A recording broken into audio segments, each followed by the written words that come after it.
Viewers, Asia cup میں بھارت کے خلاف شاندار کامیابی میں اہم کردار ادا کرنے والے وکٹ کیپر بیٹسمین محمد رضوان گھٹنے کی انجری کا شکار ہے۔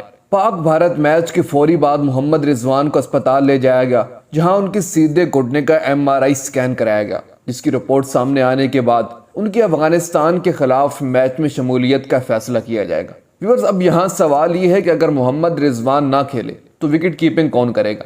کرکٹ ویب سائٹ کرک انفو کی رپورٹ کے مطابق ایشیا کپ میں پاکستان کے پاس رضوان کی عدم موجودگی میں کوئی اسپیشلسٹ وکٹ کیپر موجود نہیں، جبکہ محمد رضوان کی عدم موجودگی میں خوشدل شاہ اور فخر زمان وکٹ کیپنگ کے فرائض انجام دے سکتے ہیں۔ لیکن ویورز، یہ دونوں اسپیشلسٹ وکٹ کیپر نہیں ہیں۔ رضوان کے بعد دوسری چوائس محمد حارث ہے، جو پاکستان کے دورہ نیدرلینڈ میں تو ٹیم کے ساتھ تھے، لیکن ایشیا کپ اسکواڈ میں شامل نہ ہونے کی وجہ سے دبئی میں موجود نہیں ہے۔ ویورز، کریک انفو کے مطابق اگر رضوان انجری کی وجہ سے ایشیا کپ سے باہر ہوتے ہیں تو ممکن ہے کہ محمد حارث کو دبئی طلب کر لیا جائے گا۔